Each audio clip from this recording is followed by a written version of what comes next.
الله القابض الباسط الخافض الرافع المعز المذل السميع البصير الحكم. You're listening to Biography.com. Anyway, next point is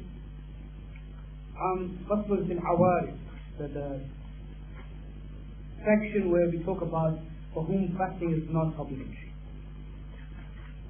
Okay? For whom fasting is not obligatory. Number one, a ill, sick person. You know, this is the two sections. You know, normally they mention it together. In the books of text, they mention it together, but I've actually separated these two sections.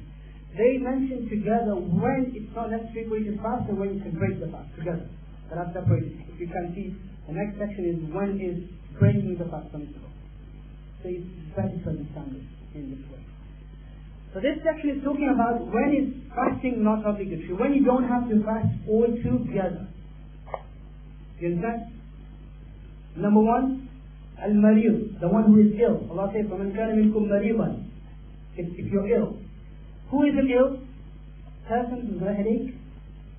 Somebody who went to football and his right foot is hurting a bit yesterday, spraying the foot in football. Does that person qualify to not fast? No. Who is a marid person? A marid ill person is such that who thinks and fears that if he wants to fast, it will seriously make him ill and sick. Even worse, if it's in danger, if his life is in danger, or he thinks that he will be severely ill, and he is informed by a good Muslim doctor. Again, going back to the doctor, you have to ask the doctor. Don't make the decision. You don't have to always ask the expert. I remember once, as the brother was saying, I studied in Karachi, Pakistan once, so Shaykh Taqi Uthman, Hafizahullah, one of my teachers. I remember in Ramadan after Tarawih, I was just walking with him, and somebody came to ask him a question. He said, I don't know what the question was about, some illness or sickness. Do I have to fast? He said, look, you don't have to ask me. The best person, down there, the doctor. The doctor told him. The doctor, the surgeon is there right in the place there. He's a Muslim doctor. He lives there, he stays there, he treats the students. So go to your surgery and go and ask him. That's what you ask the first one. Go to him and tell him what's wrong with you. If he tells you you don't have to fast, you don't have to fast. If he tells you you have to fast, you have to fast. Okay, so a good Muslim doctor will tell you that if you fast, then this will increase your illness. Or if you're not ill, it will make you ill. Then you don't have to fast. And then you don't have to fast, you can qada afterwards when you're able to fast. Number two, a pregnant woman, again, she seriously fears on herself or on her child that if she wants to fast, she seriously fears harm on herself or on her child. Don't think it's likely. Initial stages for pregnant women, they can fast. And it depends on each individual. It's not a black and ruling. For some people it's okay, some people can't fast. Number three, the breastfeeding woman. Same thing. She seriously feels harm that if she wants to breastfeed, if she wants to fast, then she will not able to breastfeed her child, or if her fasting will seriously harm her child, then she doesn't have to fast. Number four, traveler. You know the traveler, Allah says, فَمَنْ كَانَ مِنْكُمْ مَرِيضًا أَوْ عَلَى سَفَرٍ. The one who is ill or on a journey, then you can not fast and then make up for them later on. Now I told you one ruling about the traveler, remember? That's why I said that I won't repeat it. Do you remember? What was it? That you have to be traveling, yes, before the whole comes to an end. So that's very important.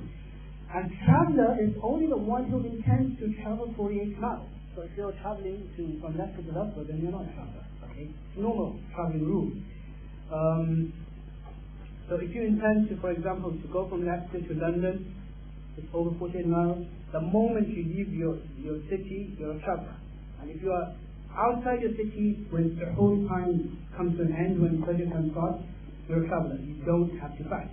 Unless you go somewhere, you don't have to fast until you go to another city where you intend to stay and become a muqim, a resident. You intend to stay there for 14 days or above. The moment you do that, you're going for Umrah, Hajj, and you want to stay in Makkah, not Makkah, Medina, Makkah al-Mukarram, and you want to stay for like 15 days, then there you become a resident. All the rules of residency apply, full prayers, you have to fast, etc., etc. And it's actually good. You know, while traveling, if you are able to fast, if it's not too difficult, if you're just traveling from Leicester to London, if the journey is not too difficult, it's actually good to, even if you're a traveler, it's good to fast. But if it's, listen to this, if the journey is not too difficult, then it's preferable that you fast. Okay? If it's difficult, then it's preferable that you don't fast. Preferable. And if somebody is incapable of fasting and fears upon himself while traveling, but he still wants to be a very pious person, it's okay, I can fast. Then it's actually haram and sinful for him to fast. He's traveling and he fears, or she fears, that look, you know, it's a really difficult journey. It goes on, you know, you're backpacking, for example, on the mountain, no water, nothing. Fear, it's genuine fear. I said, no, inshallah, I'm okay. It doesn't matter if I fall down, if I become unconscious, if I, you know, pass out, okay, alhamdulillah, shaheed. No. Okay, because that's not the way to do things. Because that person is sinful for not fasting. And that's why the Messenger sallallahu alayhi wa sallam, in the hadith, you know what he said? لَيْسَ مِنَ الْبِرِّ الصِّيَامُ فِي السَّفَرِ. It's not part of righteous actions to fast in travel, while traveling. Now again, you find different types of hadith. You pick up Sahih al-Bukhari, you see this one. This hadith says, it's not out of righteous actions to fast while traveling. On the same page, the next page, the companions fasted. The Messenger of Allah fasted while traveling. How do you reconcile? Again, you have to go back to principles, to usul, to critical analysis, everything. There are different situations. If it's just somebody who just decides on what he sees in front of you, then you're going to face huge problems. Okay. Another ruling about fasting is somebody, if they return from a journey before Maghrib, you were traveling and today at this time you returned home. Yeah? You were not fasting because you were on a journey, you were in the car since the past 3 days you were journeying, you were traveling. Today you came to your hometown. At what time? At 4 o'clock. Maghrib is at 8 o'clock. And it's good, recommended a person should do what is called imsak. Imsak is a term that it's not fasting, but it's just abstaining from food out of respect for Ramadan. Imsak is good. It's actually good to do imsak.